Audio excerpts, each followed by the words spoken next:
Okay, you guys done assessing yourself? Okay, you know personally what you need to study. That was just for you to focus on a study portion of nomenclature, okay? So, goal today is let's use nomenclature in a bonding way. So we're going to talk nomenclatures, talk about ionic, covalent, metallic bonds, but we're also going to learn how to draw the bond, okay? So I have a lot of people missing tomorrow, so I'm going to try to go through Lewis dot structures today so that we have less to make up. And then next week, we're going to do our penny lab where we're going to make gold, and then we're going to build, well, tomorrow and our next week, we're going to build the molecules. And then we have a full day review on nomenclature because I know we're going to need it. Okay, so we're going to build molecules like this. This is the fun stuff. All right, so let's take some notes and we'll draw some stuff and we'll have a good time together. All right, so first thing I start you off with is a joke. Here's my joke. Perhaps one of you gentlemen wouldn't mind telling me just what's outside that window that you find so attractive. What's happening? What's happening? Ooh, look at that fluorine. She looks good. Look at her. Look, it's ionic. Slap my knee on that one. I'm funny. Stop. Okay, so ionic bonds, okay? Is that literally a bond, though? Do you see a full attraction? I mean, do you see a full thing between them? I don't see anything between them. It's not actually a bond, okay? So, hold my hand. This is a bond. I'm holding him. We are bonded together, okay? That's not a true bond. That's not an attraction. So everybody says bonds are literally attracting to like physically together. Not all the time, especially with ionic. Okay, so ionic, that's a quick review. What are they doing? Exchanging electrons. Okay, they're exchanging electrons. So what am I trying to show you? I'm trying to show you they're donating electrons. Okay, this is one that this one's donating here and this one's donating here. So they're just mobile. The electrons are just mobile around. That's not ionic, nor is that covalent. That's metallic. We're going to do that today. That one is getting ready to knock it out of the ballpark to this guy. So what's he going to do? And then he's going to alley-oop it into the trash can. What's happening? Transferred. What kind of bond? Ionic, donation. This one's going to end up losing that ball, so it's going to end up getting a positive charge. This one's going to end up gaining to get a negative charge. So that shows, I'm just giving you more examples. Okay, and I'm going to skip that for now. I've got a couple things we got to get to. So, metallic, yeah. Start writing some of this down. When you, one element gives, one atom gives a electron from another atom, how does that stay together? Opposites attract. It's like a magnet. Negative charge and positive charge are like magnets to each other, and they hang out near each other, closer to each other. Like your hair and static electricity, or gravity and you, the ground. Okay, I'll be quiet for a second. Oh, and people who did the extra credit lab stapled a mole money to your paper. So you have money, that's extra credit to use on whatever you wish. And I can counterfeit more if more people want to do that on your own time after school. That lab. It's just a practice ionic lab.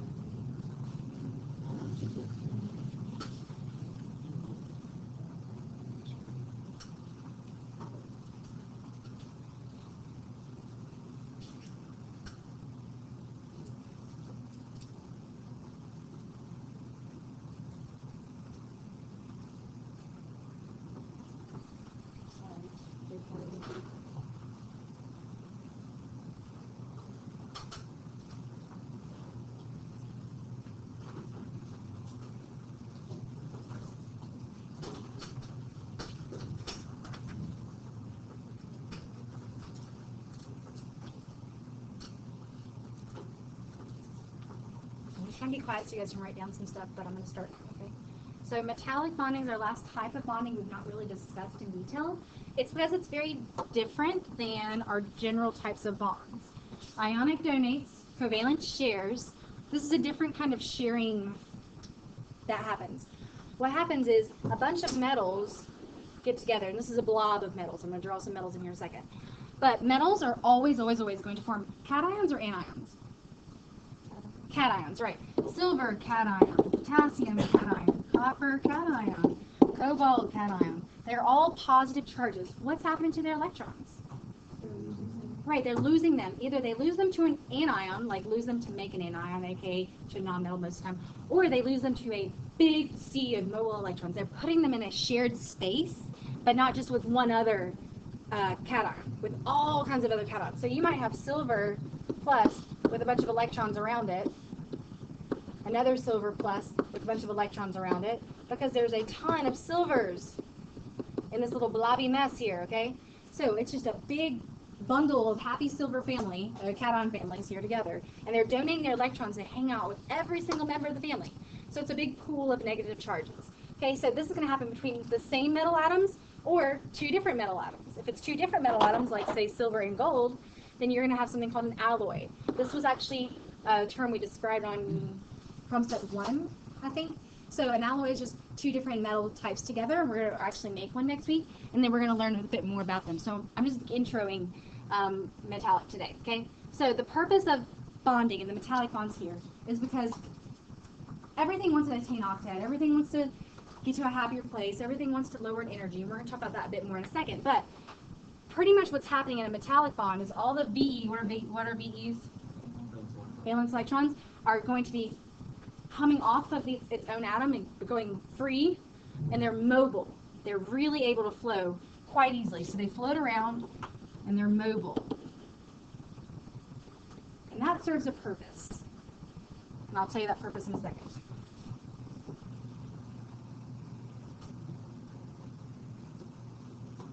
But one of the funniest ways that everybody has to learn how to describe a metallic bond is they are a sea of delocalized electrons. They're a sea of electrons. Delocalized, though. What do you think that means, Clayton? That they aren't attached to the nucleus of the atom. Okay. But what does local mean? I like that. That's like very chemistry. What's local mean? Close to you. Okay. Local, like you're buying, local means close to you. Local also means in a location, like set location. So delocalized means not in a specific set location. So they're mobile. So they're not in one location. They're in many locations. They are able to move about. And that is going to create something very, very special that metals can do. What do you think a bunch of electrons moving around will do for a metal? Right, make them conductive. They're passing a current on themselves to other parts of the metallic bond or big feature of the metallic structure, okay? So all of these electrons together are able to conduct an electrical current.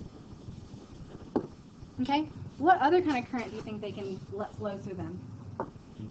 Heat, thermal energy. Thermal energy can flow through there, right? How do you cook spaghetti or boil water? What do you put on the stove? What kind of pot? Metal pot, right? You don't put a plastic pot or a wooden pot or anything else. You put a metallic metal structure because it's going to allow for heat to flow through it. So thermal conductivity as well. What are some other features of metallic objects that you know of? What properties are corresponding with metallic? Yeah, what's that one? You're flattening something to a thin sheet? Malleable. And what? Ductile, however you want to say it. Okay, malleable means you can, I'm going to say mallet, like, you know, like a rubber mallet. You can like, pound something out to a thin sheet. Mallet it into a thin metal sheet. These are properties you should know about metallic bonds and structures. And ductile, what's ductile mean? Right, into a thin wire. Now, both of these things can happen without any kind of structural cracking or breaking. The reason why is because these electrons, which are mobile, they form a sea of delocalized electrons, right? If you start to pull, I don't have anything that's stretchable. Okay, I can't, I'm pretending I'm pulling this into a wire, okay? If I was pulling this into a wire, if it was Play-Doh, what would happen in the middle? It would break. But what happens in metals is that the electrons, anytime it's about to break, the electrons move there and fill the gap. And then with them, what are they bringing with them that's attractive to them? They're cations that are kind of just hanging out near them. So they pull and then they fill the gap. They pull and fill the gap, pull and fill the gap. Same thing when you're hammering it onto a sheet. Normally it would become brittle and break. But the beauty of the metals is, or metallic bonds, is that the electrons fill the gaps and then spread out. Fill the gap, spread out, fill the gap, spread out. That's why you can do this with metals and nothing else. Ionic structures, I don't know how I gave my lattice to Mr. McNeil. My ionic structures, they have that little cubic shape. Okay? Or they have like the rows like that. They actually end up breaking. They're very brittle because they break along those fracture lines here and here and here, and they break into cubes. So that's very different than metallic. So, three main properties of metallic are what? Malleable, ductile, and conductive. Two multiple things, right? Okay, good. All right, so, they're ooh-ah. So they look like ooh-ah, okay? And we just did that. I'm just going to do alloys when we do our lab. Okay, here's bonding. Now, I'm not going to write down all of this. Let me tell you the important stuff. Mainly, it's this highlighted piece down here. I'm just going to talk about some of the other stuff. Write what you need. I'm videoing, it's online, and all that jazz. Okay, so bonding. There's a reason for bonding. Things don't do things. Things don't take action and behave a specific way unless there's a reason for it. In chemicals, they're selfish. They want to be happy. They want to lower their energy. So this first piece is one that I would write down. It is an energy lowering process. It's beautiful. It has to happen so the atoms are stable. Too much energy makes you go crazy. So you need to be stable.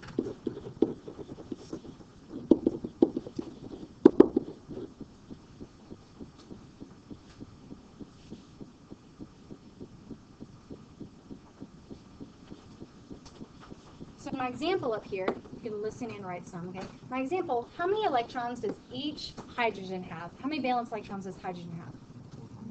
One. It's in group 1, right? So it's got 1. So this one has 1 valence electron, and this one has 1 valence electron. Okay, normally the happy place is octet, right? You normally want 8 electrons around you. Hydrogen's very, very little, though. It can only accommodate up to helium's octet. Well, what's helium's octet? 2. Okay, so hydrogen is happy with 2 valence electrons around it. Doesn't have to have them, just has to be around it. So what happens is these 2 hydrogens are going to come together, each with their 1 valence electron, and they're going to share them in the middle. And I'm going to draw this a little bit better. Looks like this. These dots, they're electrons. So this hydrogen has 2 electrons that are around it, and then this hydrogen has 2 electrons that are around it. They're both happy. That is the only reason they form a bond, is because they need to get to a happy place and to a lower energy state. And this whole like approaching each other, potential energy differences, we'll get on that later, but that's more, you need to get introduced via your reading guides a bit more before I start overloading your brain.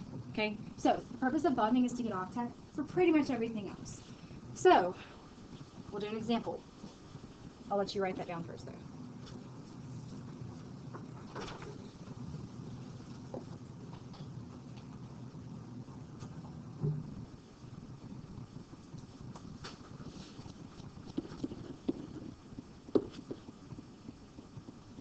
The easiest example. How many valence electrons does sodium have? 1, because it's in group 1. How many valence electrons does chlorine have? 7, because it's in group 7. Right. Who is going to be more electronegative and steal the electrons in this situation? Chlorine. How do you know that? Because you know, well, true story, but also you know your electronegativity, right? Sodium is here, chlorine is here. Chlorine is closest to fluorine, so chlorine is way more greedy for electrons. So sodium is going to donate its 1 electron to chlorine. So then chlorine has how many valences? 8 valences. How many does sodium have? 8. How does it have 8 though? The outer shell. So then what's its inner shell? 8. All right, so sodium was 1s2, 2s2, 2p6, 3s1. What happened? Right, so it lost 1 electron, right? The valence electron. So its next shell has how many electrons? 8, right? The 2s2, 2p6 electrons make up 8. So I'm not showing that I have 8, but I know I have 8 underneath that. Okay, so that's how it's attaining octet. It's just in a different way than chlorine is. Right, so that's going to be a definitely ionic or covalent bond. Ionic. How am I showing it's ionic here? The electron is donated, right? It's thrown over to chlorine. It's not shared. It's literally given away. So we're going to show that in a different way now, okay? We're going to be able to show ionic and covalent in 2 different ways. And I'm going to do that, right? I'm going to skip this for a second. We're going here. That's how I want you to draw ionic bonds if I ask you to draw them like a Lewis dot model. This is an example you need to know. Write this down. You need at least 1 to 2 examples of everything we do. If not, you're not going to like problem set 7 and 8.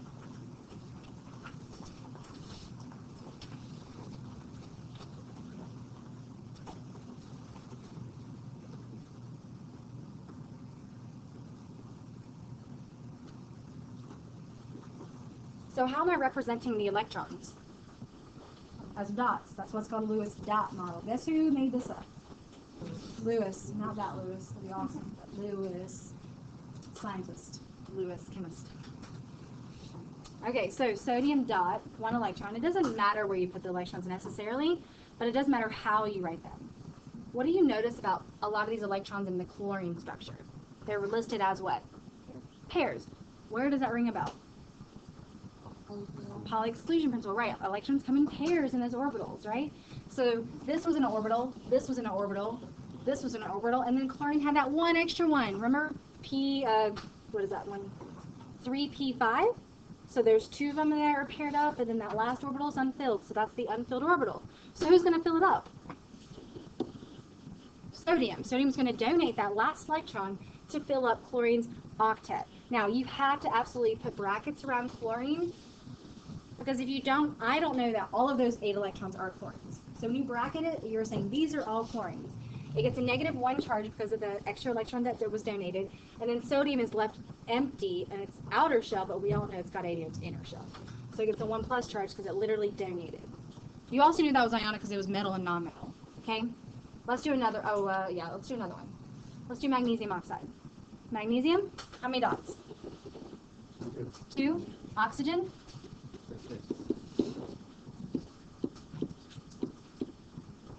You'll see different variations of how these dots are listed, but I'm good with pretty much anything, okay? You can do them left, right, up, down.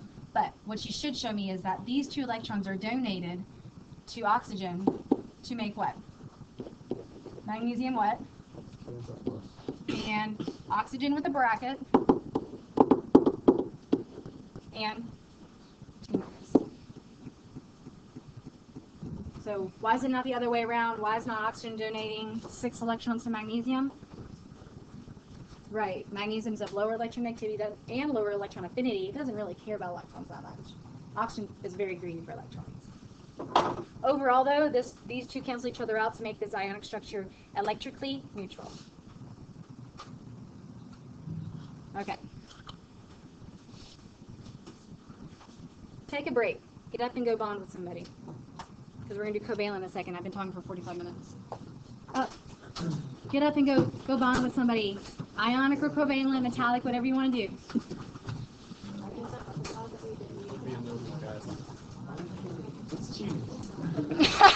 Hey, even noble gases have some friends.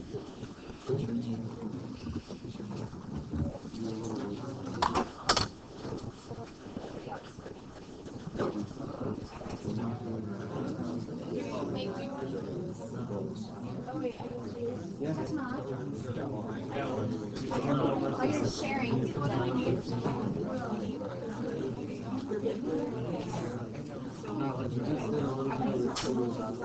What did you guys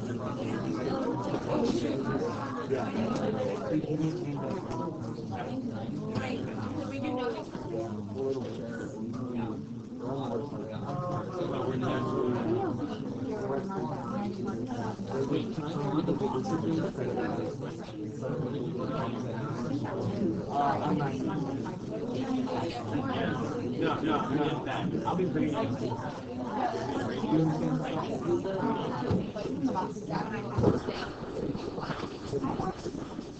All right, now unbond, back to your original positions. Put my electrons back in the box. Yeah, back in the box. Put my electrons back in the box. Okay, next one, draw this one.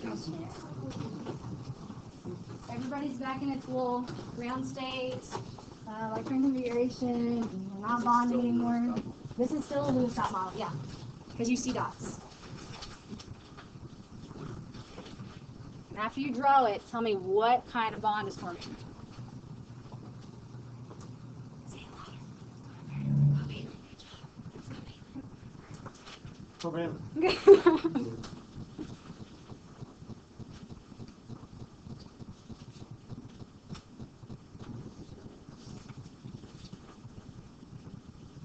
So, Clayton, how do you know this was covalent?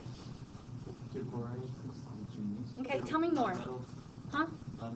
Two nonmetals, so you see nonmetal, nonmetal, okay. How else do you know? Right, after their happy place is attained, after they bonded, they're sharing. And I'm showing they're sharing because I'm not bracketing them off and going, this is chlorines and this is not. They are in the intermediate nuclei or internuclear axis, they're between them, which means that they're sharing them. Another way to draw this, which I prefer, I will never draw two dots between them. I just don't like that. I'm sorry. I like this. This is a bond. Okay? And then your electrons around them, as noted up here. So what does a line mean? A bond. And how many electrons? 2 electrons.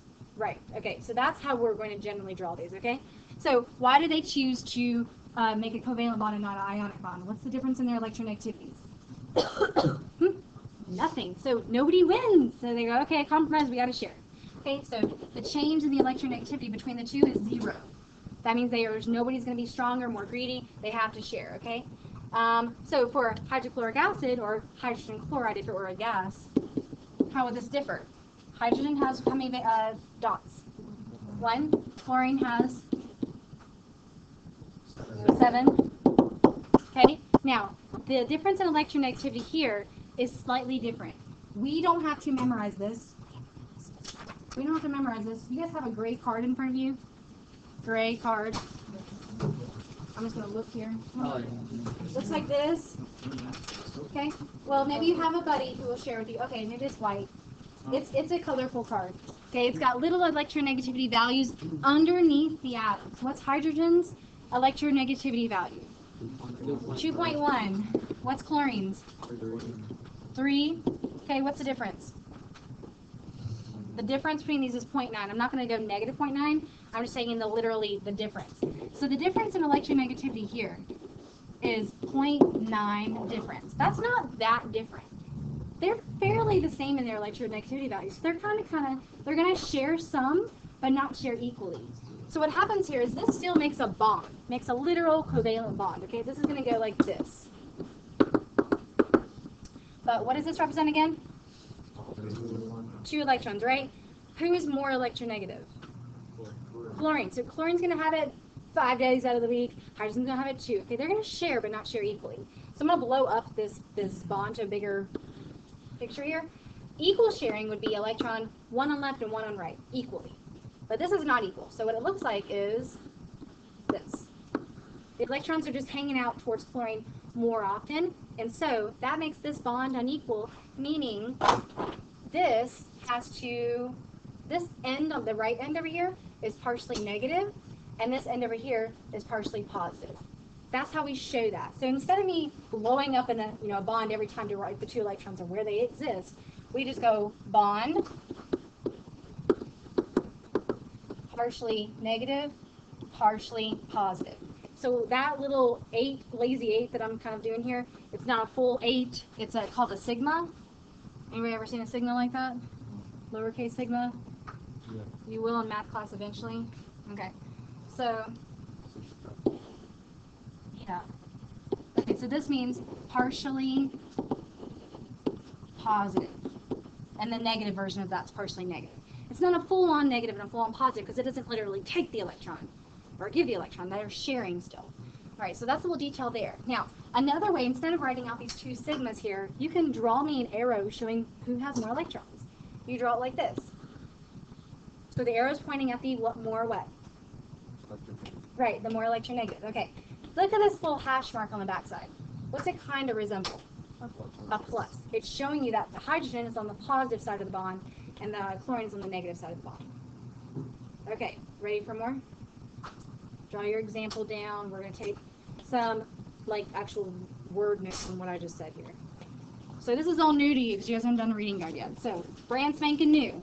You're going to see some of this again when you do your reading guide. Okay. So bonds can be these two versions, and I'll tell you the third one. So write down some of this and I'll give you an example.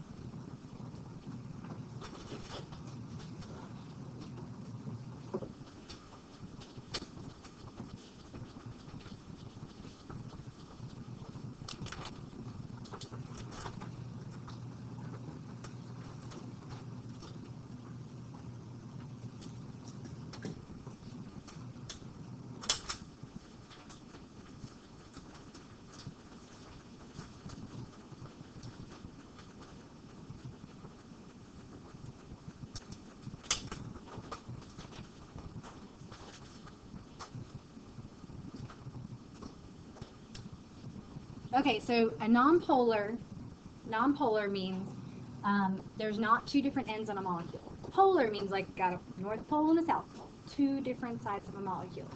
So nonpolar means they're pretty much equal. They're fairly well evenly distributed. The best examples of these are those diatomic molecules we spoke of yesterday. Diatomic molecules, give me an example. Chlorine, what else did you say, fluorine? Oxygen, the big seven, and hydrogen, right? So any of those will work. I'm going to go nitrogen, just for variety's sake, okay? Nitrogen. When nitrogen bonds with itself, what's the electronegativity difference between the two? Nothing. So 0 electronegativity difference means it is non-polar covalent. That's how I like to abbreviate this. That is a non-polar covalent bond between them. That means blown up, the bond looks like this. Electrons are shared equally. But there is a range in which nonpolar covalent exists. On your sheet, there's a lower, I don't have a sheet in front of me, on the sheet lower, I think your guys' left-hand side, it's got a little key. What is the difference in electronegativity, the maximum for nonpolar covalent bonds? 0 to 0.49? Oh, 39? Thank you. So this is a tool you will learn how to use. You do not have to memorize this, people. Just make sure that you can use that tool, okay? So if you find a small difference in electronegativity, and it's not going to share fairly equally, it's nonpolar covalent. So do I have to draw an arrow on top of that? No, because there's no difference in electronegativity. There's no difference in where the electrons exist. Polar covalent, though, we do. Let's do oxygen and hydrogen. Electronegativity for oxygen? What is it? 3.5, thank you. You're looking on the gray sheet for that, okay? Hydrogen? 2.1, what's that difference? 1.4, the difference in electronegativity, so the delta means change in electronegativity. That's a 1.4. Ooh, doggies, big. Okay, what does that fall under though? Polar covalent. So from 0.40 to 1.69, thank you, is polar PC, polar covalent, okay? Now, if I don't want to write down these numbers every time or write down polar covalent every time, I can describe it with an arrow. Which way does this arrow point? To the left, correct, because you want to go towards the more electronegative one, pointing it towards the oxygen in this case. That arrow has a name. Guess what it's called?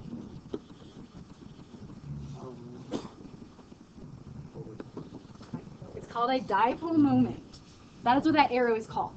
So when I say draw dipole moments, I mean draw arrows. Okay? Your arrows for your dipole moments always point towards your negative ones, your electronegative ones. Thumbs up when you got that. Yeah. What's up? I don't have any more right now, so you guys are sharing that for now. People will be stealing from my first period, so I will make more copies tomorrow. Okay? And you guys have this is on my website. You guys can print off your own copy for your sake. Okay, last one is ionic. Give me an example of an ionic bond. NaCl. So easy. Okay. Difference between sodium and chlorine. Sodium is a 0.9. Is that right? Yeah. 0.9. And chlorine's a 3.0. Is that right? Yeah. Yay. Difference is 2.1. Holy cow. Huge electronegativity difference, okay? So that's definitely the ionic side of things. So bigger than 1.6, no, bigger than 1.7, I guess. 1.69, 1.69, okay, I'll go with that, is going to be ionic. And so there's no dipole moment here, people. It's literally a positive charge and a negative charge. Looks different than what we have in the polar covalent side of things.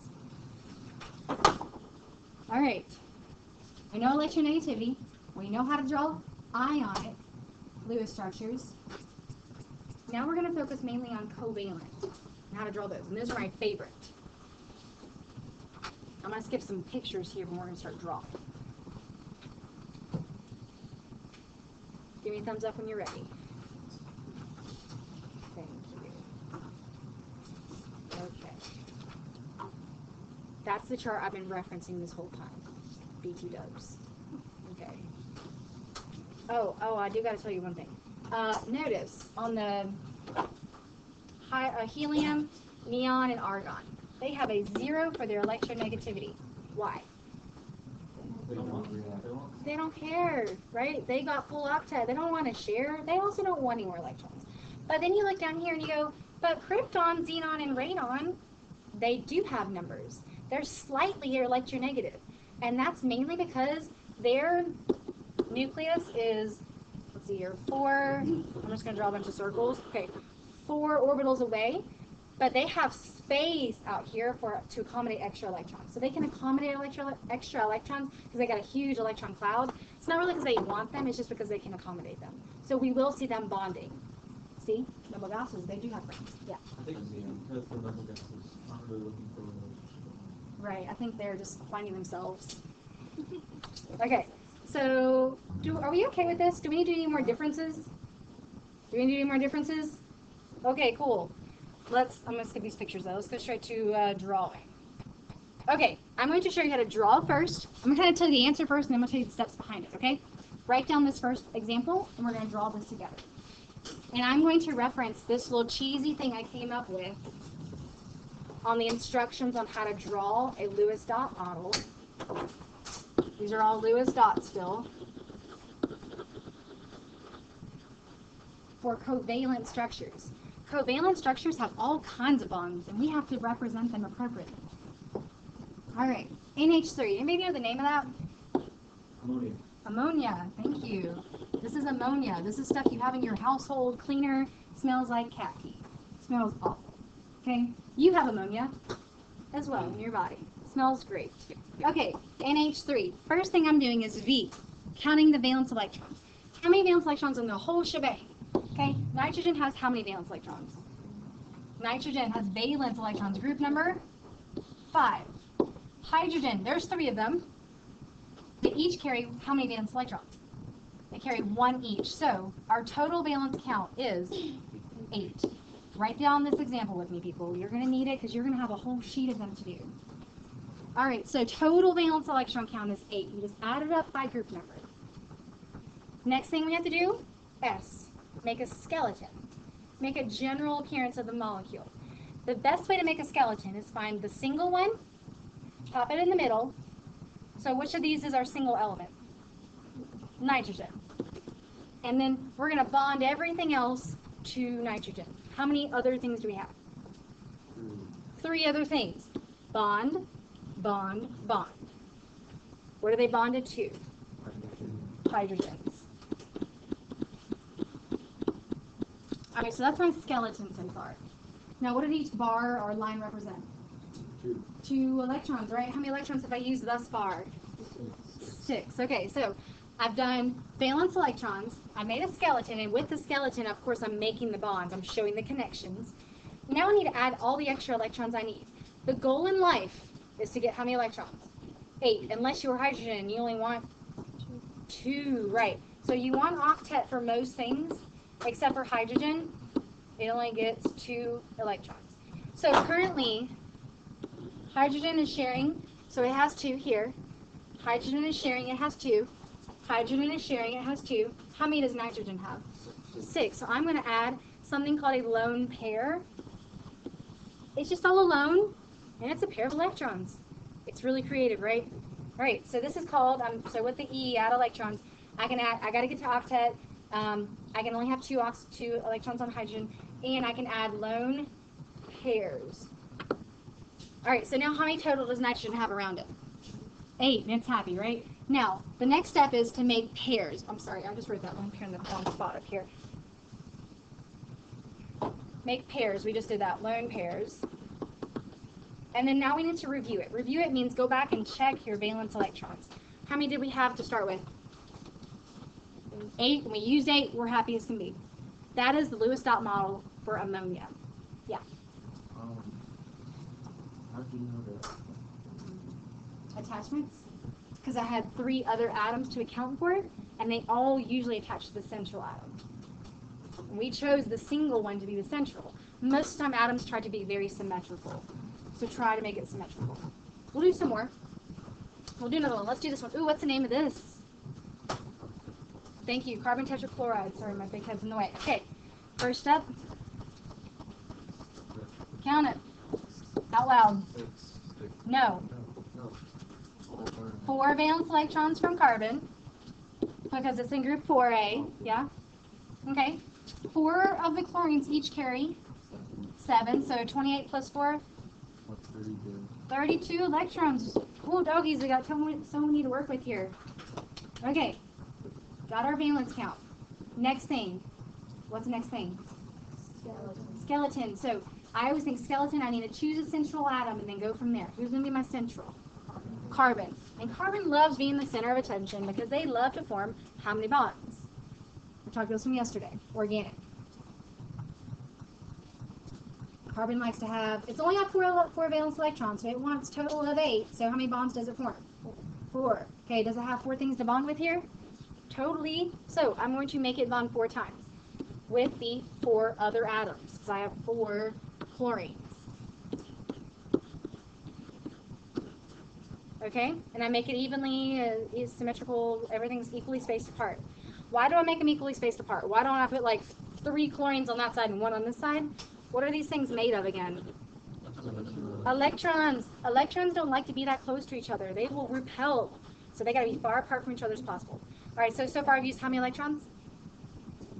8. And I need to now add electrons to make octet. Who's already got octet? Carbon. So give everybody else octet.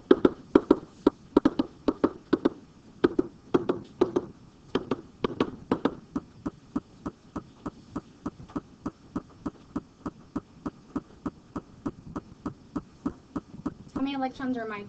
Hold on. Have we done pairs? Do we need to make any lone pairs anywhere? No, everybody's got octet? Yeah? Okay, so how many? 8 around this one, right? 8, 16, 24, 32. Review. How many electrons do we have? 32. I mean, did we use, or could we use? 32. We're good. Okay, let me talk about what these shapes appear as. Do you have a question, please? Do you have to draw those little circles around it? No, I'm doing that for a reason. You don't have to. Okay. This is what that looks like. Okay? It's called a tetrahedron. Tetra means 4. Why do you think I call it a tetrahedron? 4 attachments, right? 4 legs. These legs are called ligands. Ligands. Okay, so around carbon there are 4 ligands. Are there any lone pair around carbon? No. Turn the back of your electronegativity sheet.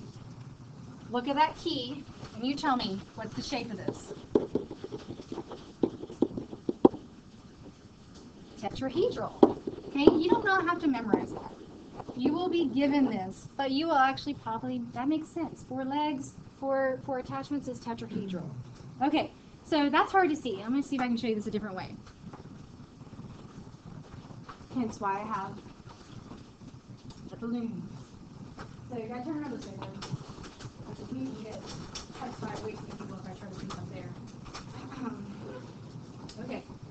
So what happens is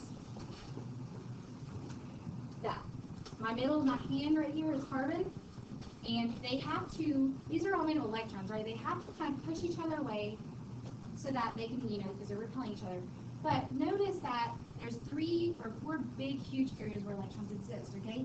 Essentially what that looks like is, I'm going to be a ballerina. Ready? Okay. Like this. That's what it looks like. This. Now notice, am I at a right angle here? No. My arms are actually not. It's hard to see, okay? So that looks like it's at a right angle. Here, here, here, here, and here, the way we've drawn it. But the way the balloons arrange themselves is not at a right angle. They're actually at an angle of, write this one down.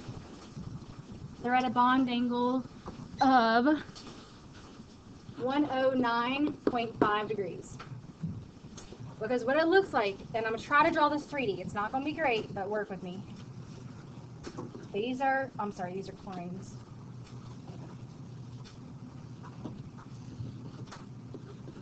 So these two are in the plane, like this. They're in the y-axis and the x-axis.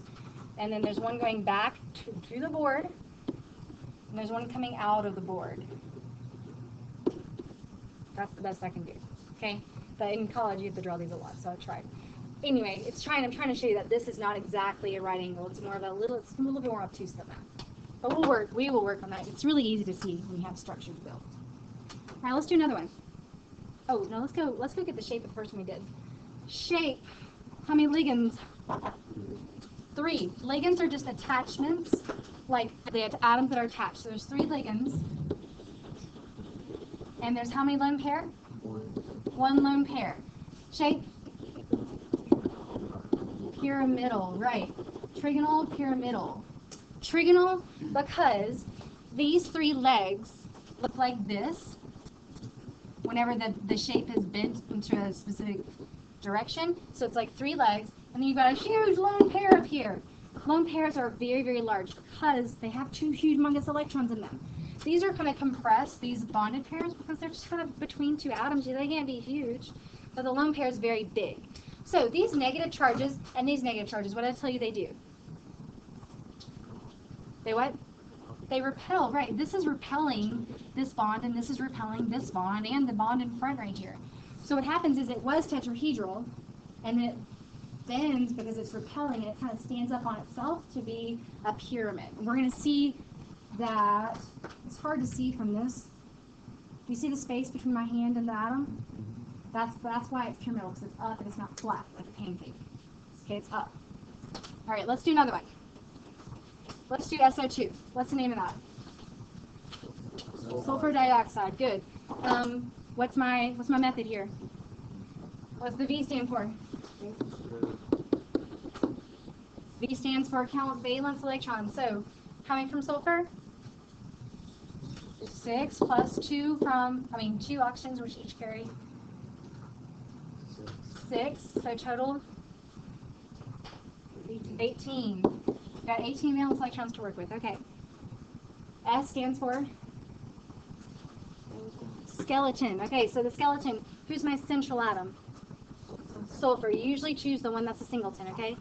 And then I'm going to have one on the left and one on the right because you try to make it symmetrical here. What are my attachments? Oxygens. Okay, so electrons, skeleton. What does this E stand for? Add electrons to make what? Octet. Okay, so who has octet? Well, not yet, right? Let's make it have octet. Octet, to make you're adding lone pairs.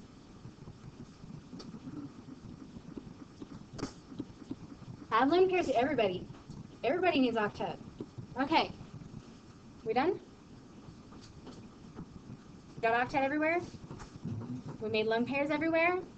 Happy as can be. Now R is review. How many electrons are in this total structure? Count them. Clayton, count them.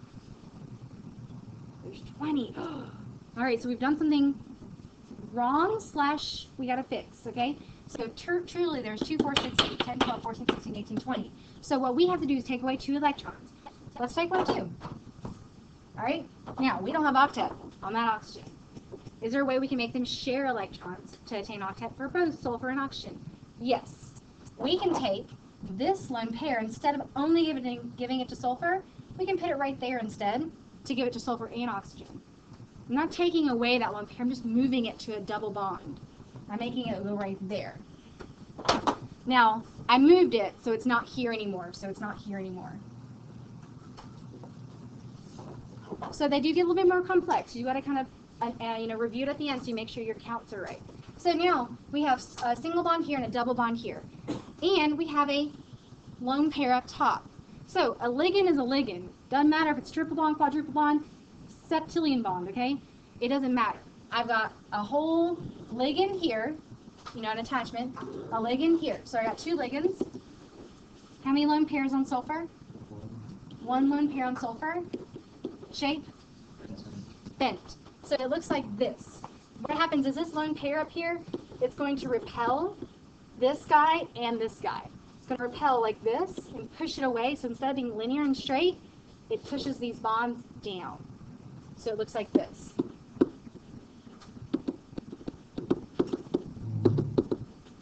Bent. I mean, crazy names, right? Doesn't look anything like it says, right? It's bent. So they're not creative with their names. But that's good. Makes sense. Okay, how do we feel about that? We getting the hang of this a little bit? Yeah? Let's do one more. Do we want to go back up here and do... No, I won't do that one yet. Let's do nitrogen. N2.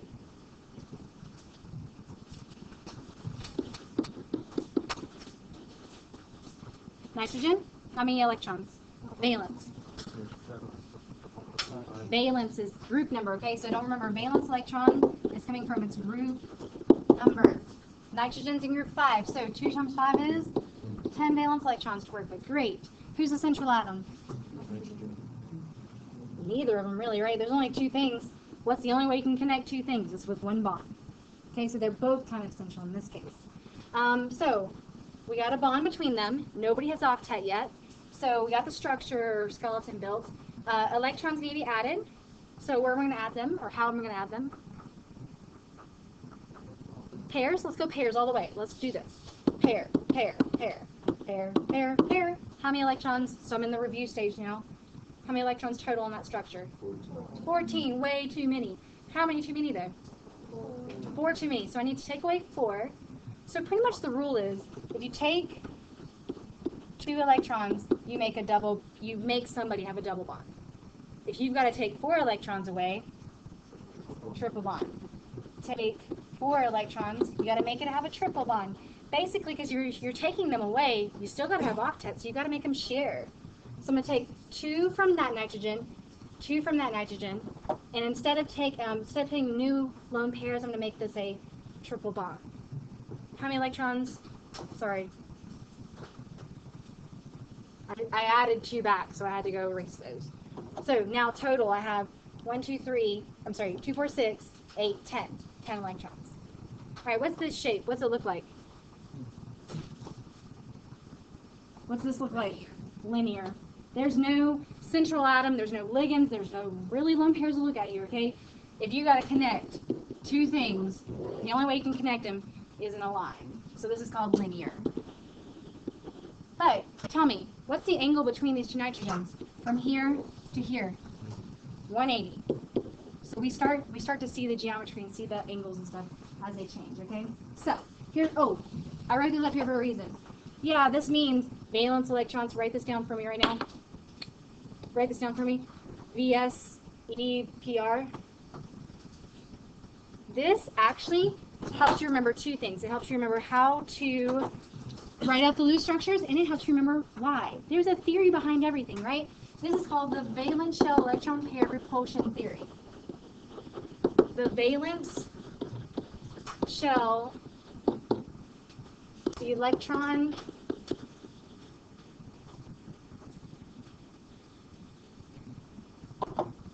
pair repulsion theory. VSEPR. Valence shell electron pair repulsion theory. And what's happening with the valence shell of electrons? What are they doing to each other? They're repelling each other. That's why they're pushing and pulling and making the bonds go in different shapes. That's going to help you get geometries, and we'll work with that more tomorrow, okay? So, tomorrow my goal is to start our lab too, our Lego lab, to make these fun structures. And I'll have an elephant for motivation. There's an elephant. Okay? So this is the lab we're going to start tomorrow. I'm going to go ahead and give it to you now, especially if you're not going to be here, because I want you guys to try to start the list structures. But what I definitely want done tomorrow is reading guide 7 and 8, and you will find so much stuff that we talked about today. It'll be very easy. You might even be able to do some of it. I don't even know the textbook. So tomorrow we're going to start the lab building, but before you build, you have to draw. So if you don't have them drawn by tomorrow when you start the lab, you just have to start drawing tomorrow in class, and then do the lab when you can do the lab, the building part, okay? So we will finish our notes tomorrow, and we will start building tomorrow. So notice on this chart, once you get it, I'm ending class 15 minutes early so you can start reading, guys. That's mainly why I'm doing this. I'm not going to overkill on the notes today. I tried to get through a bunch of those. I have so many dedicated people in leadership. Thank you. Yeah, more? Sorry. I can't count. I can do chemistry. Notice on this chart that you have, look right here for me, look up here where I'm pointing. You have the ability to do two things already. You can do the bond electronegativity, because you got those EN charts in front of you. You can also do the electron dot model. So if you want to start that now, do that now. If you want to do reading guide 7 and 8 now, do that now, okay? Do not waste your time. Or if you really feel like it, go to my website, go to the links page, and you'll find some polyatomic ion flashcards. Okay? Study for your quiz tomorrow. Any more? Okay. So the last 15 minutes are yours to be productive with.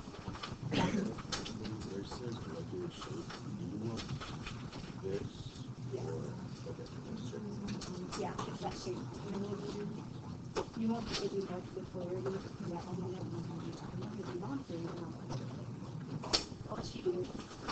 You generally just have to flex with. If you have questions about life, I'm here. Or chemistry.